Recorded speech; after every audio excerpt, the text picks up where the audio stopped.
Okay, Assalamualaikum. Sesi ni kita akan record ya. So that nanti kita bolehlah share balik link kan untuk dengar.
Assalamualaikum, dengar ke?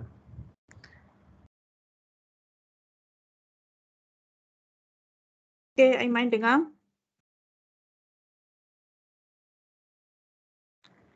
Yes.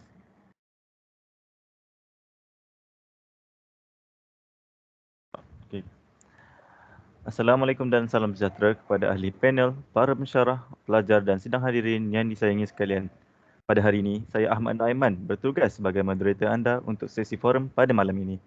Saya ingin meminta kerjasama anda untuk menumpukan sepenuh perhatian dan menyimpan soalan untuk ditanyakan pada akhir sesi forum ini.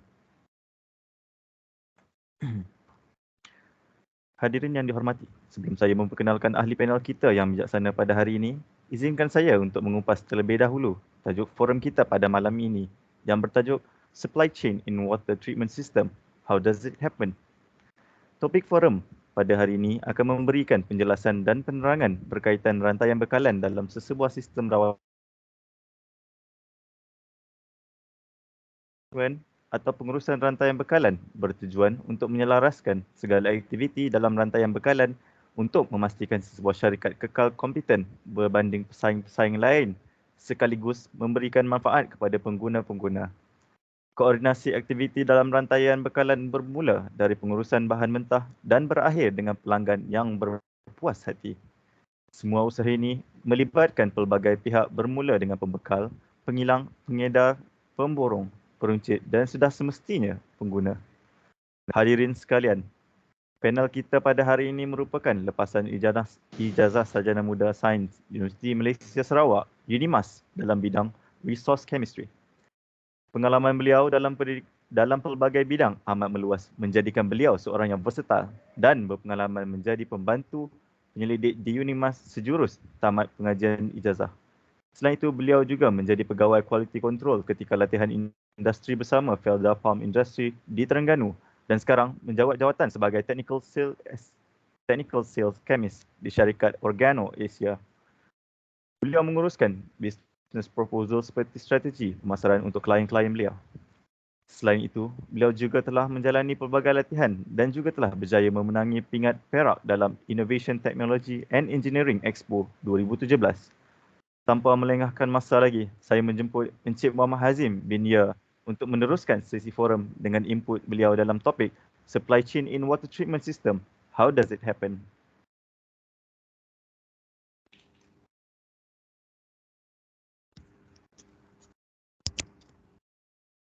Hello, Assalamualaikum. Boleh dengar ke? Okay. Boleh dengar Encik Hazim? Alright. Okay, Assalamualaikum warahmatullahi wabarakatuh dan selamat malam. Okay.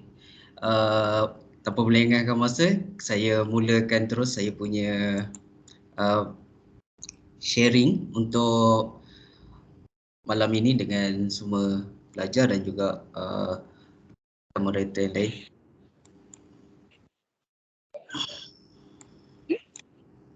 Ya. Okay. Semua boleh nampak ke? Boleh nampak, Cik? Alright. Okay, first,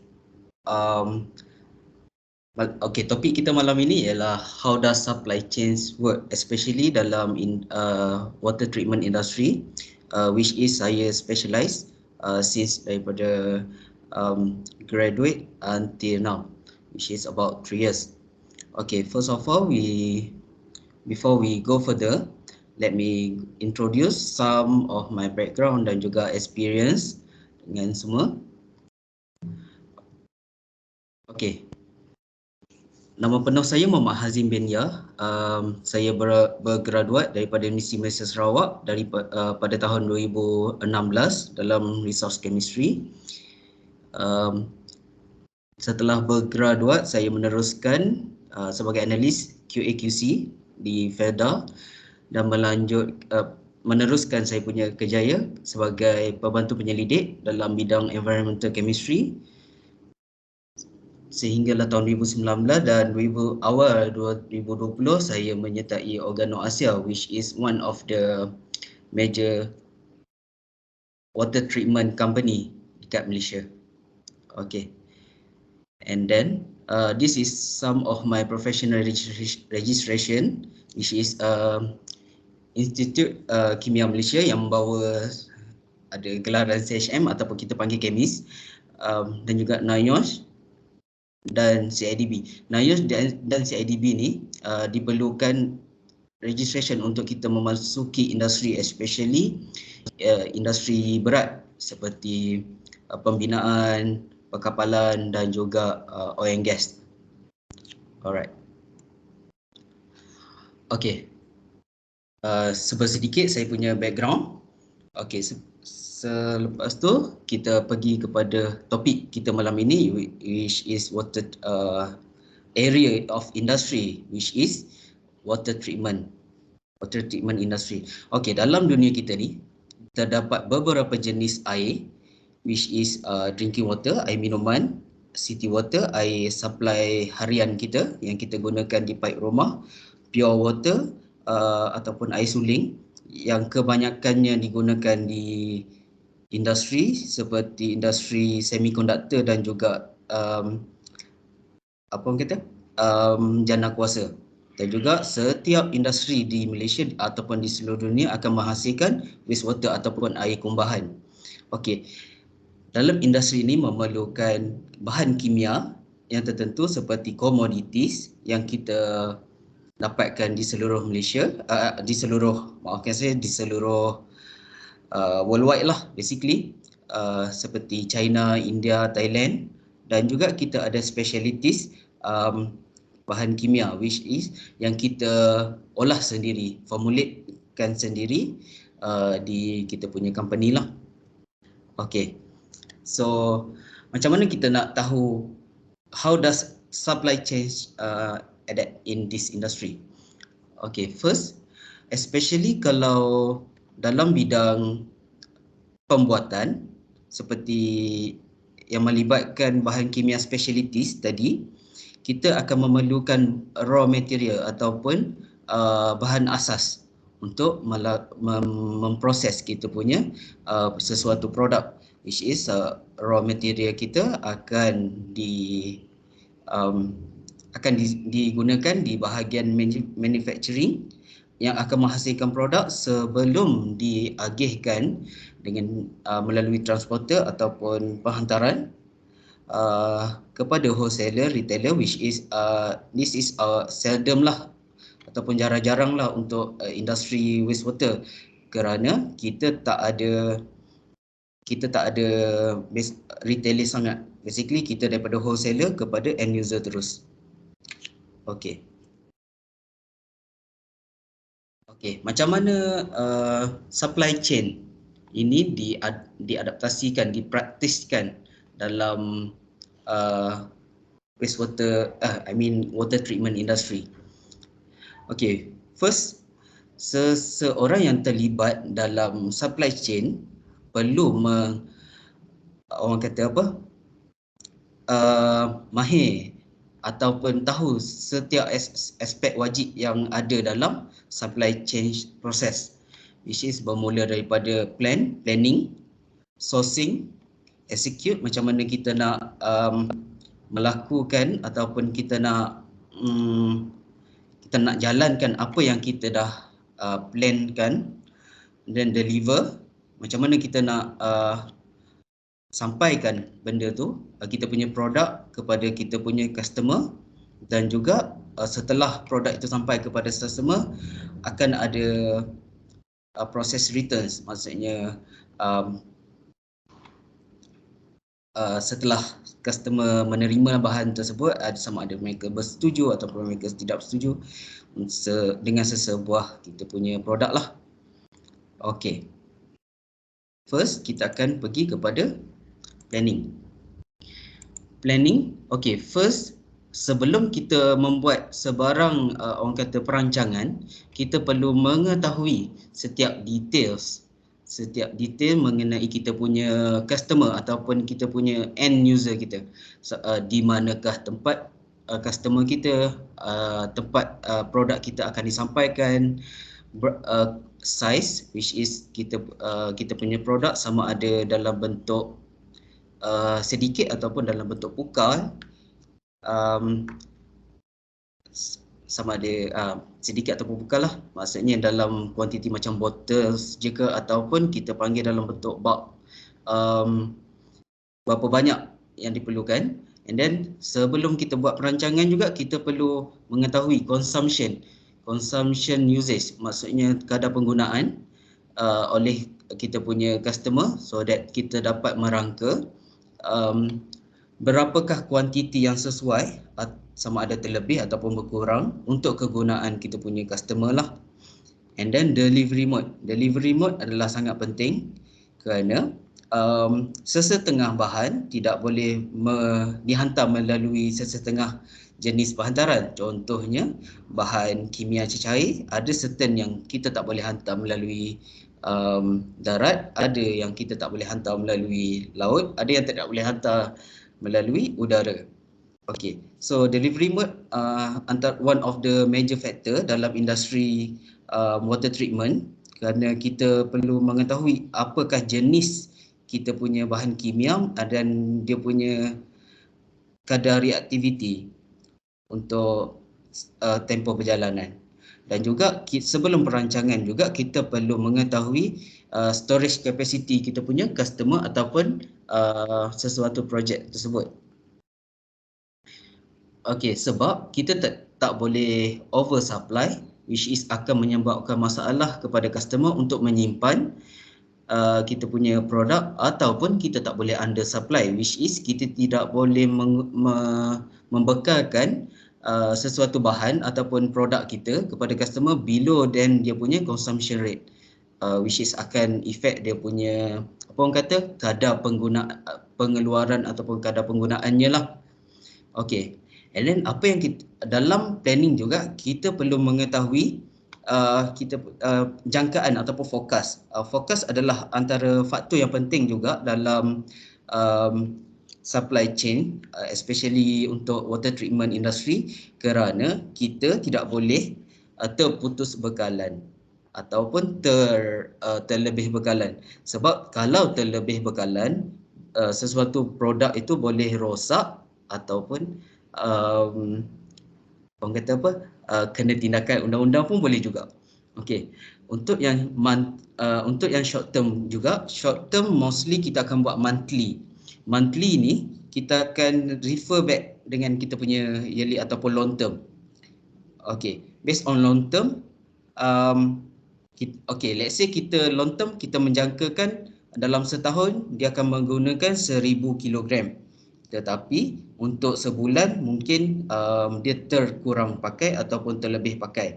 Kalau terlebih pakai, kita perlu overcome that problem again, which is untuk next dia punya supply lah.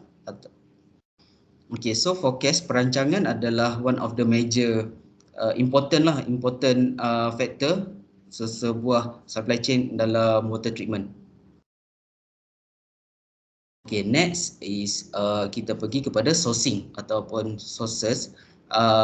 Macam mana kita nak supply most of the kita punya produk. Okay, sebelum pembuatan sebarang produk, kita perlu ada raw materials, manpower dan juga engineering.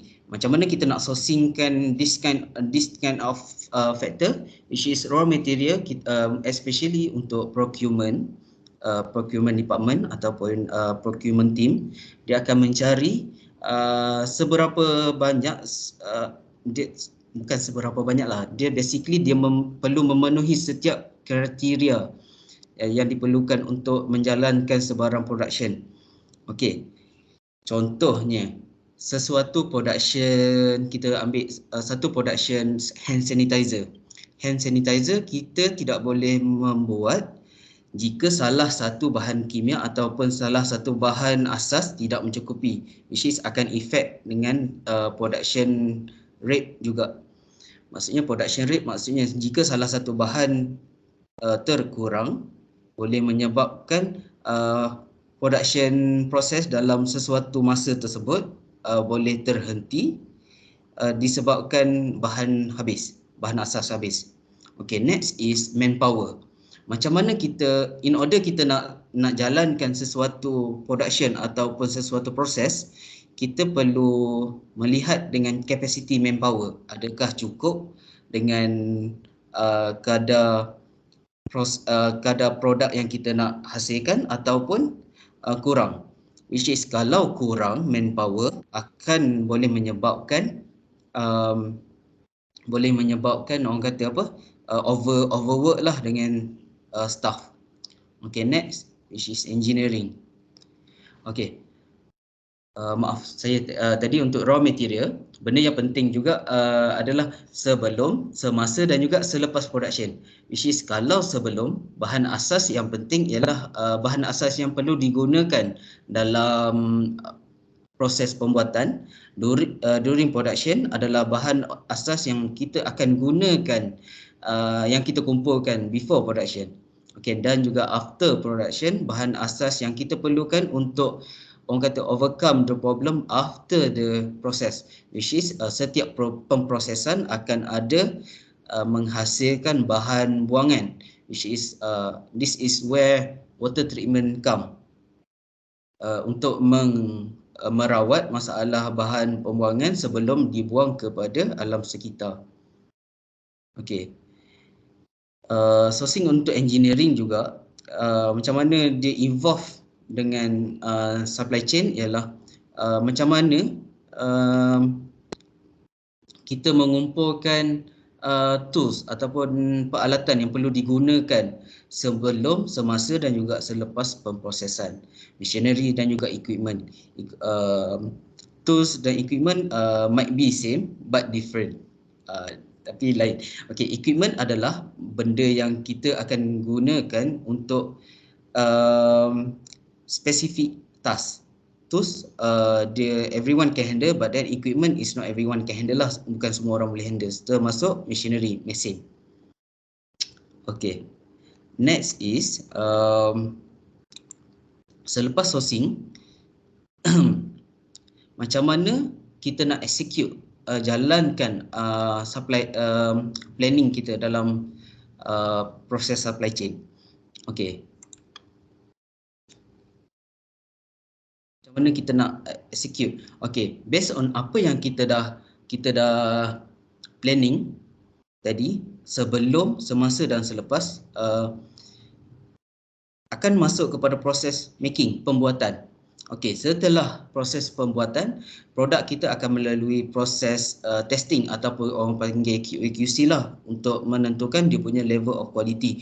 Is it sama ada melepasi kriteria untuk apa orang kata, disupply kepada pengguna ataupun tidak. Kalau kita punya produk, sesuatu produk ataupun contohnya macam sanitizer tadi, tidak menepati kriteria yang ditetapkan oleh kita punya produk spec, so kita sama ada production tersebut akan melalui reprocess again ataupun starting another batch. Maksudnya starting another process sebelum ke next process, which is packaging.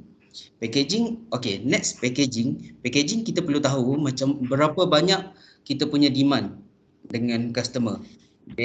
Contohnya sanitizer 5 mil ataupun 10 mil berbanding dengan sanitizer 10 liter berbanding dengan sanitizer 1 barrel, 1 drum.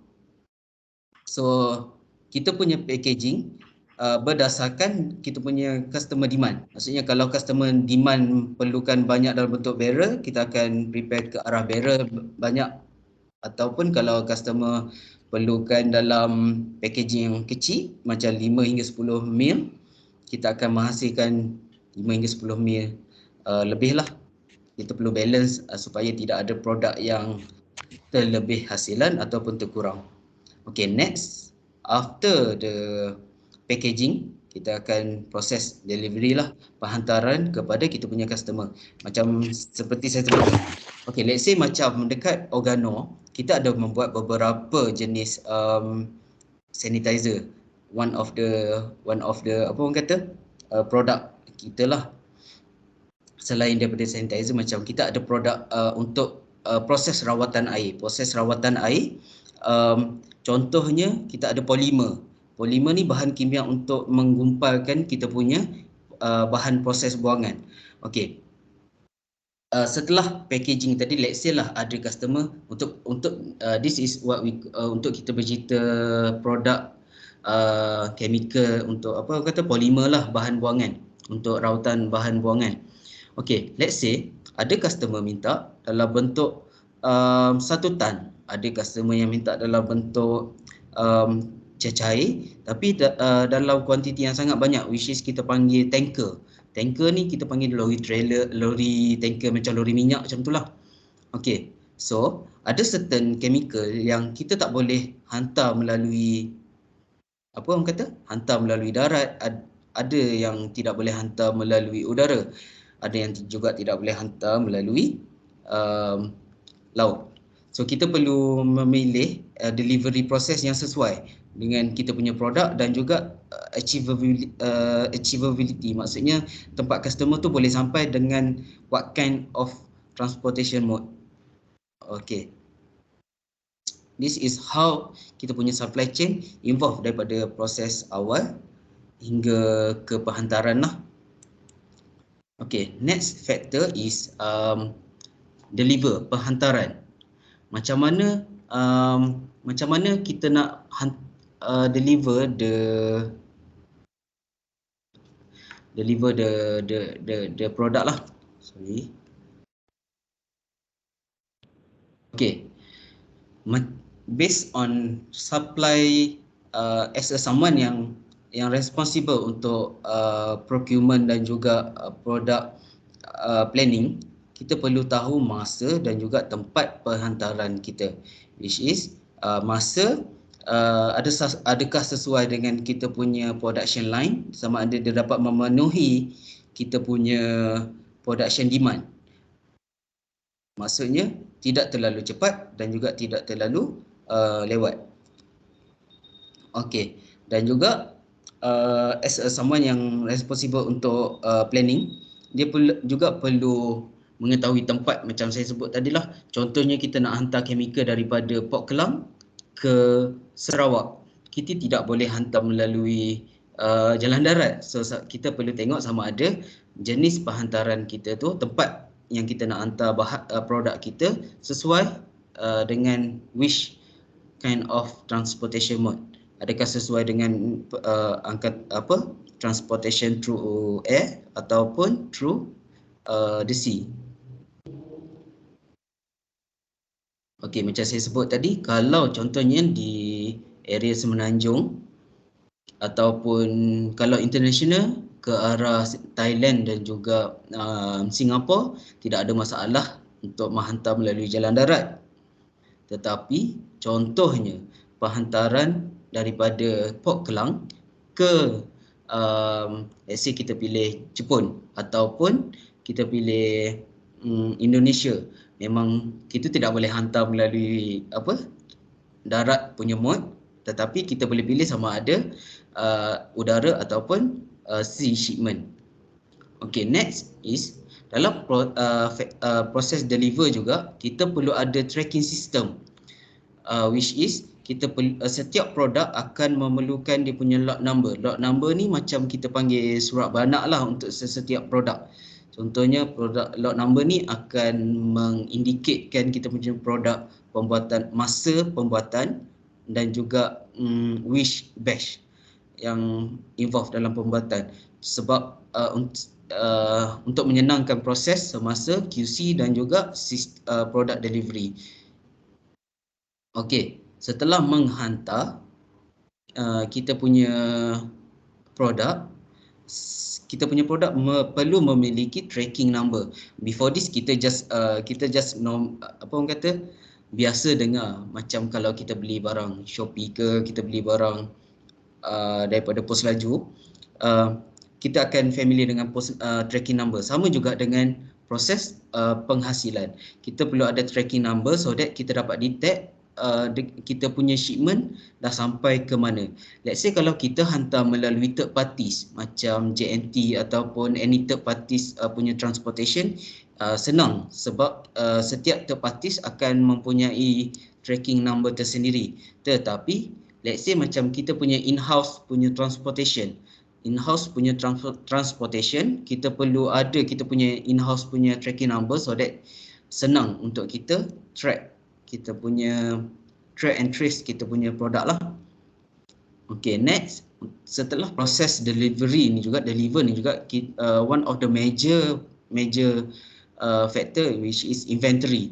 Kita perlu tahu berapa banyak produk yang dah keluar, berapa banyak produk masuk in and out.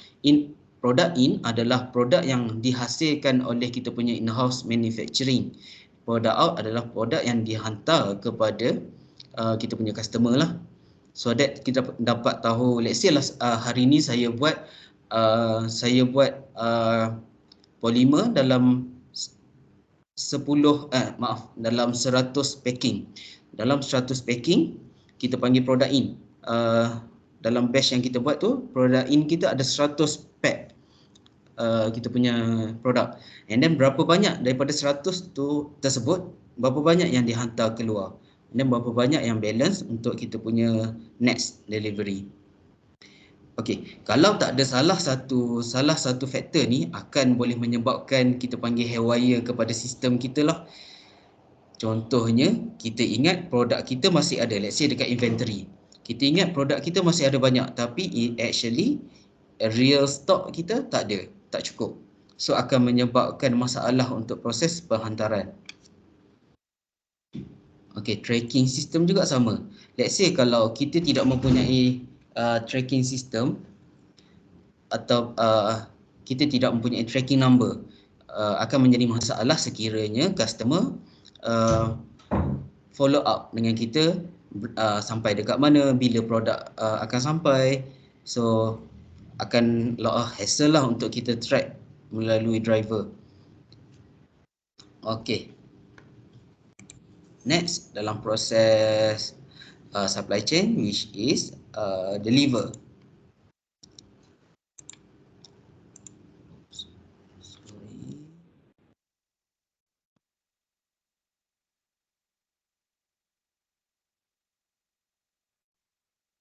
Next is returns.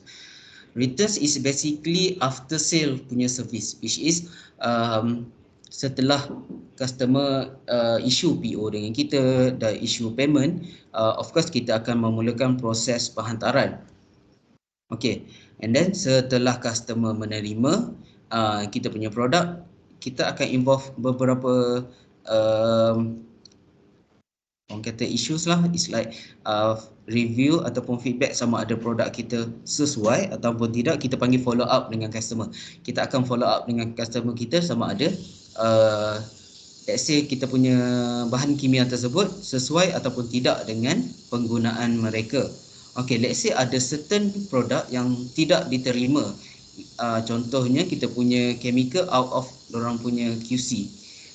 So, ataupun ada yang broken ataupun rosak dalam proses penghantaran,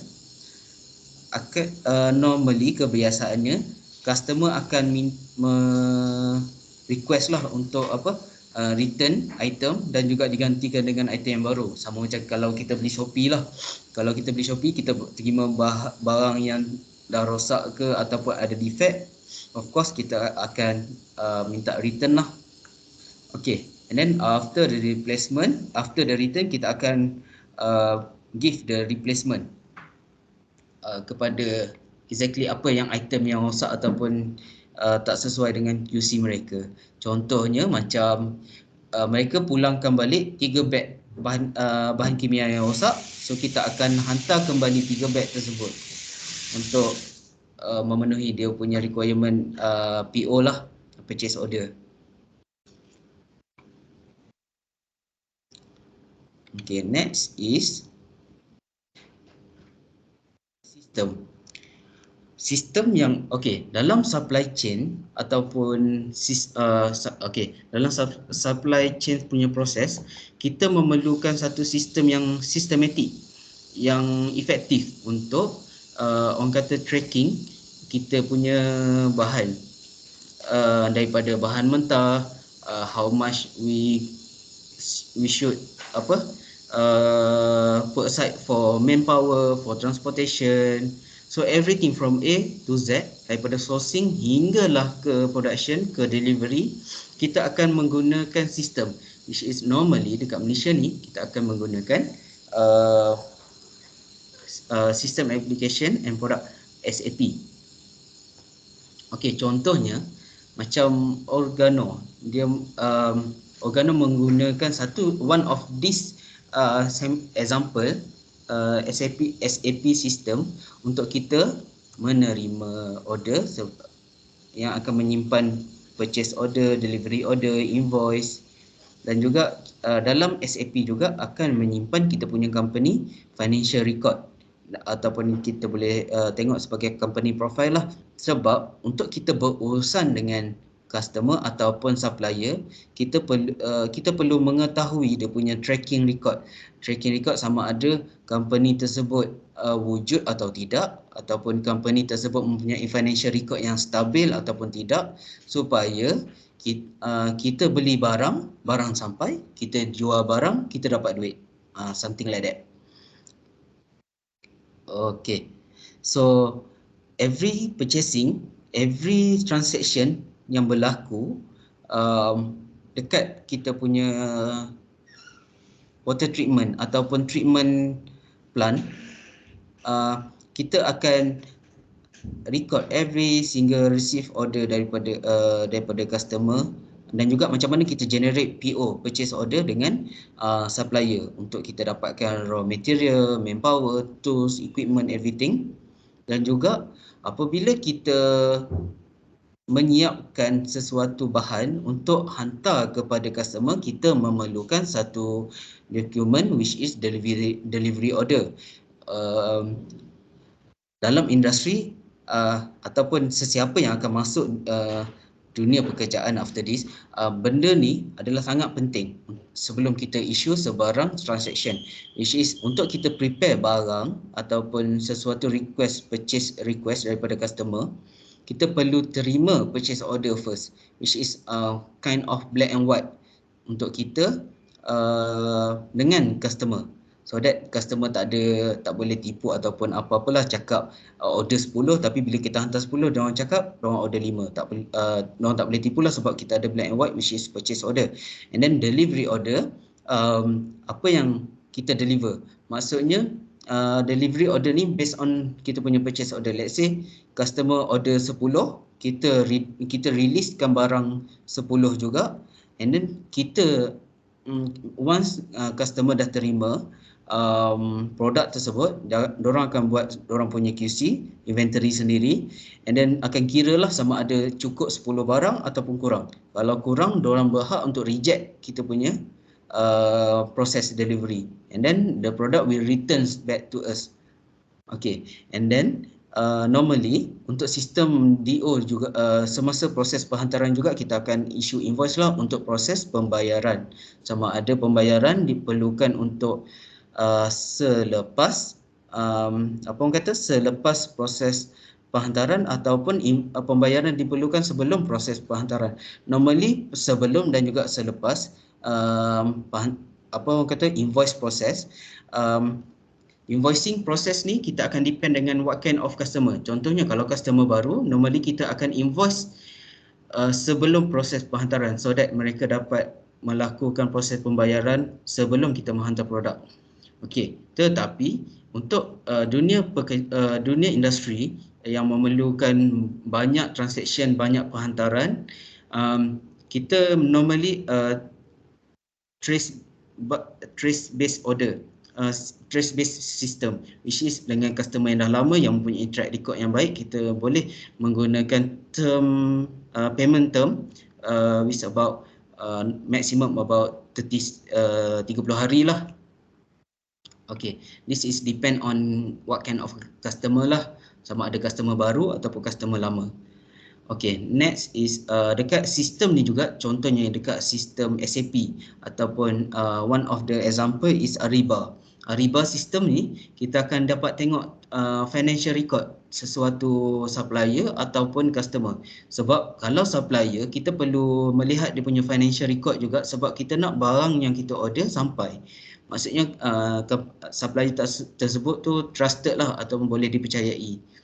Dan juga kalau kepada customer, kita nak lihat diorang punya financial record, sebab kita nak barang yang kita jual kepada mereka mampu bayar. So that tak ada proses floating payment lah. Okay, then at the same time kita ada company profile jugalah dekat dalam sistem, which is kita dapat refer sesuatu company. Contohnya jika anda menggunakan one of the SAP system yang ada profile Organo, anda semua dapat lihat profile company Organo sendiri, apa yang Organo bekalkan, servis apa yang kita provide, produk apa yang kita provide, dan juga dapat tengok juga what kind of customer kita dah dealing. Dan juga kita boleh tengok juga another one is revenue. Maksudnya sesuatu company tu daripada SAP system ni juga, some of the SAP system dia reveal kita punya revenue. Maksudnya kita boleh tahu kita punya supplier ataupun customer punya revenue, ataupun the other way around. Maksudnya supplier ataupun customer kita pun dapat tengok kita punya revenue. Maksudnya kita punya level of apa orang kata, development kita punya company lah. Maksudnya company tu adalah stable dan juga trusted. Okay, so this is basically summary the whole system, macam mana supply chain diadaptasikan dekat dalam proses water treatment. Is basically generally dekat any company supplying dekat worldwide, especially Organo lah. Organo one of the company yang involved dengan water treatment, which is kita tengok daripada before production, before treatment process, until after, which is until kita punya customer, end user kita panggil. Alright, so itu saja daripada saya. Terima kasih.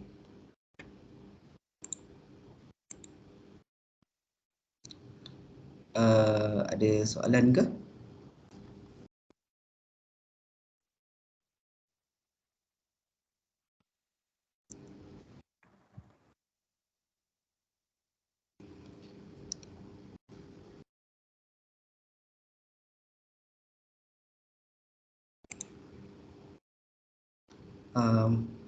Dah, saya punya sharing dah habis, basically from beginning to end. Alright. Terima kasih diucapkan kepada Encik Azim atas perkongsian beliau sebentar tadi. Sekiranya terdapat sebarang soalan daripada para pensyarah dan pelajar, boleh kemukakan sekarang untuk ditujukan kepada Encik Azim.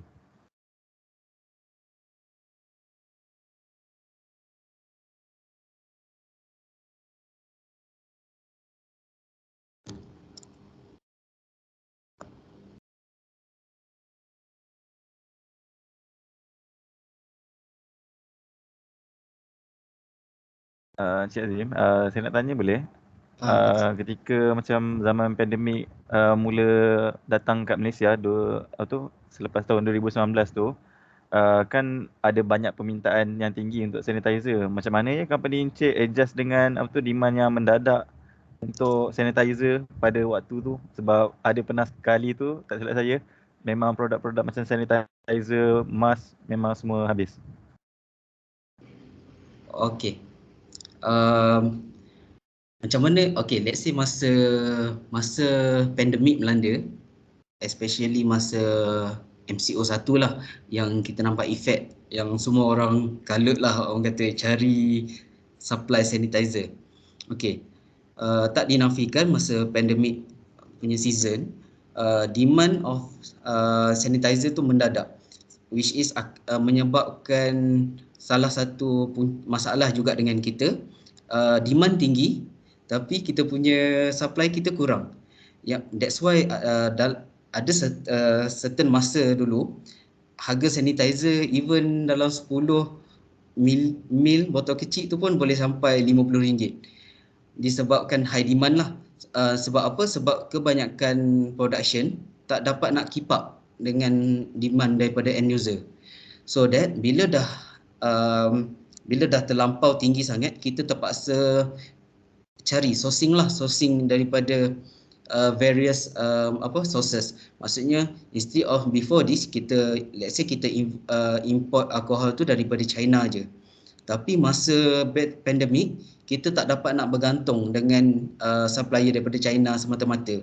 So that what happened is we call procurement team yang involve untuk sourcing proses akan try cari alternatif, which is kita cari raw material untuk proses sanitizer tu daripada pelbagai negara. Contohnya kita cari daripada India, Thailand, Sri Lanka, which of course kita akan cari daripada apa orang kata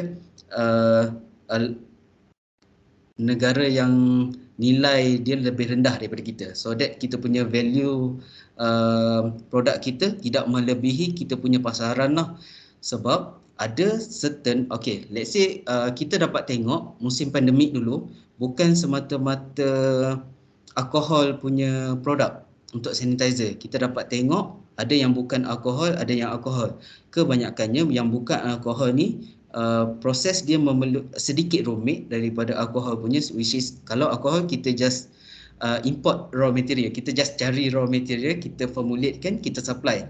Tetapi untuk yang non alkohol, dia memerlukan proses sama ada mechanical dan juga chemical proses untuk menghasilkan sesuatu cecair yang dapat membasmi kuman. Okay, so this kind of technology tak ada dekat any negara yang a bit ke belakang ataupun negara yang orang kata tak cukup majulah dalam proses pembuatan. So that macam Organo sendiri, kita ada dua jenis sanitizer kan. Kita ada yang alkohol dan juga non-alkohol. Yang non-alkohol kita hanya dapat import kita punya proses pembuatan tu daripada Jepun semata-mata. So at that time, even kita increasekan demand untuk supplykan non-sanitizer and non-alcohol sanitizer pun demand dia sangat tinggi sebab semua orang perlukan benda tersebut, produk tersebut. So that's only how we cater the problem lah. Sama ada before this kita hanya bergantung dengan alcohol punya base sanitizer. Then during the pandemic we need to be more creative lah. Kita perlu jadi lebih kreatif, sama ada kita nak bergantung dengan satu benda sahaja yang menyebabkan harga naik mendadak, ataupun kita nak cari alternatif yang dapat supply kan dengan yang sesuatu yang dapat meet requirement dengan kita punya customer. Alright. Faham ke? Faham cik? Faham. Okay, so ada soalan ni?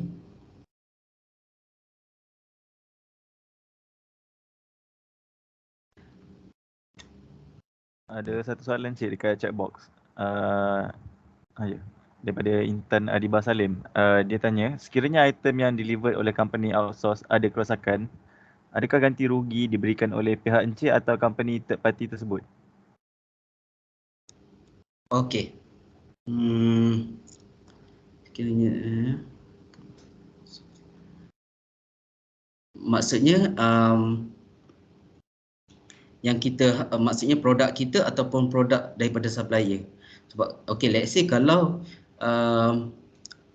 item yang disupply oleh supplier, of course kita akan minta ganti rugi kembalilah dengan supplier kita. Sama ada benda tu kerosakan tersebut disebabkan oleh transportation process ataupun memang produk defect daripada supplier. Sama juga macam kita dengan customer. Kalau proses tu kalau produk tu defect semasa proses, mostly kita akan covered by the kerugian tu akan di-covered oleh transportation lah. Sebab kebanyakan established company dia akan involvekan apa orang kata insurance, so that any defect yang problem during the transportation akan di-cover oleh transporter. Tetapi kalau defect tersebut berpunca daripada production line sendiri, of course kita akan still menggantikan produk tersebut lah, ganti rugi lah. Sama juga, okey, kalau yang defect melalui transporter juga, kita akan kena pasti berapa banyak yang defect, and then kita akan gantikan juga. And then overall kita akan nampak macam supplier yang rugi. In fact, kerugian tersebut di-cover oleh pihak insurans. Okay, that's why sebarang transportation, sebarang penghantaran delivery kepada end user penting untuk kita covered by insurance. Okay, contohnya macam ada satu ketika before this Selangor ada banjir besar kan.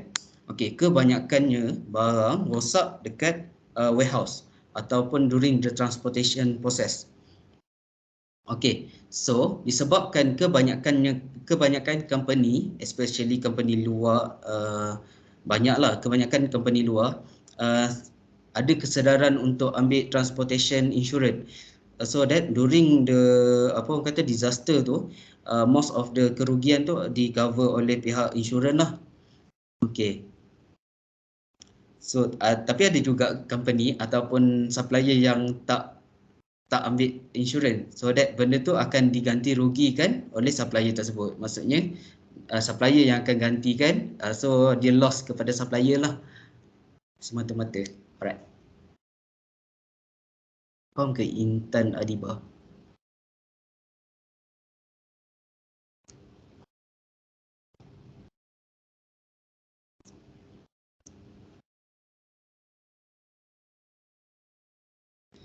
Okay, actually saya ada satu lagi sharing yang actually quite recently lah happen, di mana customer memerlukan bahan kimia dalam masa yang urgent. Contohnya PSC, which is polymer untuk memproses bahan buangan dalam masa yang singkat, tetapi ada masalah dengan transportation, which is transporter keep ada lori rosak lah, driver tak sihat lah. So benda ni actually boleh effect dengan kita punya end user, sebab kita punya customer memerlukan that kind of polymer untuk orang kata merawat orang punya bekal proses proses air itulah, merawat air. Tetapi kalau chemical tak cukup, diorang tak boleh nak meneruskan proses rawatan air itu. So what happen is disebabkan kita ada masalah dengan transportation, so kita memerlukan another alternative, which is sama ada kita cari transporter lain ataupun kita cuba untuk adjust dia punya delivery time, ETA lah, expected time delivery. Okay, so what happen is kita punya procurement team memilih jalan untuk cari another third parties, transportation third parties untuk sampai dengan masa yang dikehendaki oleh customer. Okay, benda ni actually selalu berlaku, which is kita perlu timing yang betul untuk menghantar kita punya produk dengan customer. Sebab customer kalau sampai barang kita, produk chemical kita sampai awal, diorang tak ada tempat untuk simpan, sebab chemical memerlukan tempat simpanan yang sesuai, chemical storage yang sesuai. Dia tak boleh sampai lambat. Kalau sampai lambat, dia akan efek kepada itulah proses pembuatan. Okay. Ada lagi? Saya ada soalan last. Kalau main supplier pihak company Encik kiranya dia out of stock raw material tu, so Encik kenalah cari supplier yang lain kan? Tapi akan tukar permanently ke ataupun just temporary sementara main supplier ada balik stok tu? Okay, benda ni pernah terjadi jugalah. Okay, kita punya supplier sepatutnya, okay, sesebuah supplier normally kita akan ada orang kata agreement term. Maksudnya diorang akan agree untuk supply dalam tempoh masa tertentu, contohnya dalam masa 6 bulan ataupun setahun. Okay, let's say kita masih dalam proses 6 bulan punya kontrak, term contract dengan supplier, tapi dalam masa 6 bulan tu ada masa supplier tak boleh nak supply. Okey, masa yang berlakunya masalah tersebut, kita akan cuba untuk find another sourcing, which is kita akan cari supplier lain, tetapi untuk temporary saja. Maksudnya selepas kita dapat settlekan masalah tersebut, kita akan back dengan previous supplier untuk menghabiskan kita punya apa orang kata supply term. Sebab actually kalau kita nak dapatkan raw material ataupun sesuatu produk daripada supplier, normally kita akan ada, kita panggil blanket order, which is orang akan supply dalam masa sebulan, setengah tahun ataupun setahun. So that benda ni antara requirement untuk menyenangkan orang kata production planning lah. So jika berlaku apa-apa problem di antara tu, supplier yang dijanjikan tu tak dapat nak supply produk tersebut, kita akan find another way lah, sama ada kita nak cari supplier baru ataupun supplier sendiri akan solvekan that problem, sama ada dia akan cari mana-mana tempat yang dia boleh subkan dengan kita produk tersebut. Okey. Faham cik. Terima kasih. Okey, sekian saja sesi Q&A pada malam ini. Nampaknya sesi kita pada malam ini sudah sampai ke penghujungnya. Jutaan terima kasih saya ucapkan kepada Encik Muhammad Hazim bin Ya atas segala ilmu yang diberikan pada malam ini. Diharapkan segala maklumat yang telah disampaikan, para pelajar sedikit sebanyak dapat melihat dan membayangkan sudut pandangan dari seseorang yang terlibat secara langsung dengan pengurusan rantaian bekalan pengurusan sistem rawatan air dan mengimplementkan di kemudian hari. Berikut di chat box terdapat link attendance untuk forum pada malam ini. Sekian saja daripada saya, Ahmad Naiman. Saya mengakhiri sesi kita pada malam ini dengan serangkap pantun. Hati gembira berbarengan teman, bergembira ria di bawah jembatan. Seandainya kita diizinkan Tuhan, tentu bersua di hari kemudian. Sekiranya ada salah silap daripada saya memohon maaf sesungguhnya. Segala yang Allah dan yang kurangnya datang daripada saya sendiri. Sekian, wabillahi taufiq wa hidayah. Wassalamualaikum warahmatullahi wabarakatuh. Para pelajar dan pensyarah diminta untuk tunggu sebentar bersama Encik supaya kita dapat sama-sama mengambil gambar.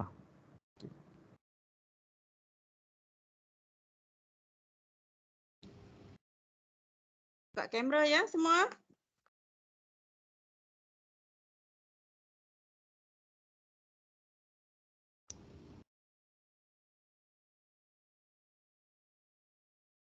Aiman boleh tolong ambil gambar ke? Boleh madam? Sekejap saya cari option. Alright.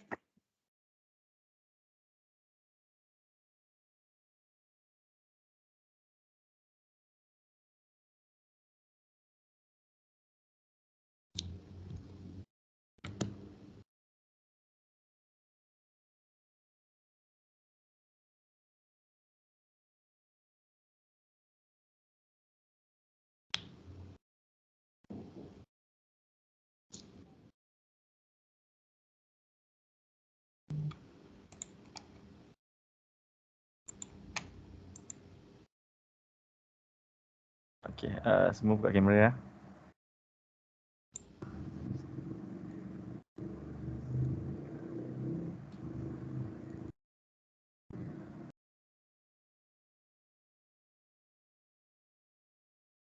Ya.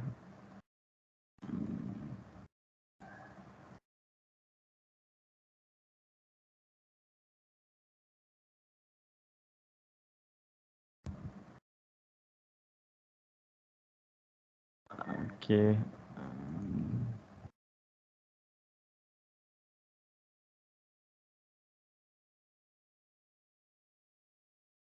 Mana nak view semua orang ah?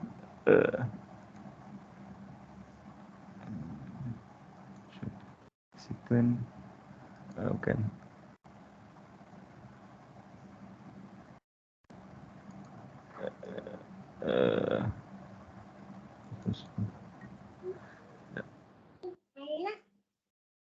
Ya, sorry. Form capture. Boleh tak? Sekejap, saya tengah cari. Sorry madam, lambat sikit.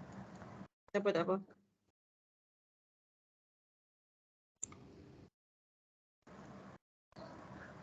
1, 2, 3.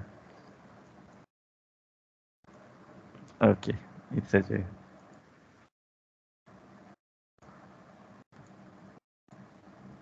Okey, itu saja. Terima kasih semua. Terima kasih Madam. Okey, terima kasih. Terima kasih Cik Terima Azim. kasih semua yang join malam ni. Have a good Terima kasih rest. Cik Hazim. Ni adik saya Okey. sebenarnya.